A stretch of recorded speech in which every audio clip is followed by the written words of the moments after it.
சாப்பாடை நல்லா சாப்பிடணும். வேணுங்கிற சாதத்தை வாங்கி சாப்பிடணும்.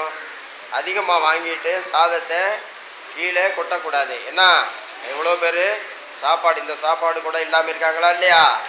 அதனால் நமக்கு கிடைச்ச அந்த சாப்பாடை நமக்கு முடிஞ்ச அளவுக்கு நமக்கு சாப்பிட்ற அளவுக்கு, இங்கே பாருங்கள், நம்ம சாப்பிட்ற அளவுக்கு வாங்கி சாப்பிட்டு என்ன மீதம் உள்ளதை அங்கங்கே போட்டுறக்கூடாது. அதுக்குன்னு ஒரு இடம் ஒதுக்கியிருக்கணும்ல, அந்த இடத்துல கொண்டு போயிட்டு போடணும்.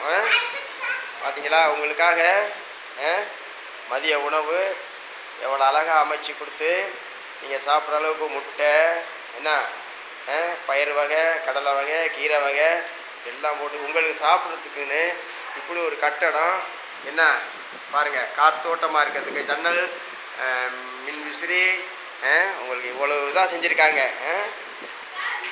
நம்ம இந்த திட்டத்தை ஐயா காமராஜர் அவர்கள் மதிய உணவு திட்டத்தை கொண்டு வந்தாங்க.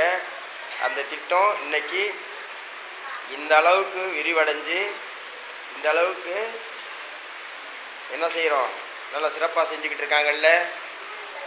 அப்போ நம்ம என்ன செய்யணும், இதை பயன்படுத்தணுமா இல்லையா? எல்லாரும் என்ன செய்யணும், தட்டில் போட்டு சாப்பிடணும். சரியா? நம்ம அரசாங்கத்தில் தட்டு கொடுத்துருக்காங்கல்ல, இதை பார்த்தீங்களா, அரசாங்கத்தில் கொடுத்த தட்டு இந்த வச்சுருக்கீங்கல்ல, இது மாதிரி தட்டை வாங்கி அதில் சாதத்தை வாங்கி அப்படி சாப்பிடணும். ஏன்னா சின்னதாக பாத்திரத்தை வச்சுக்கிட்டு சிரமப்படக்கூடாது. பார்த்தீங்களா, எல்லாருமே தட்டு கொண்டு வந்துருக்கீங்களா இல்லையா? அது மாதிரி கொண்டு வந்துருக்கணும். பாருங்கள், எல்லாருமே கொண்டாந்துடணும். எங்கே இந்த மாதிரி டிஃபன் பாக்ஸில் வச்சு சாப்பிடக்கூடாது. சரியா? பார்த்தீங்களா, இந்த மாணவர்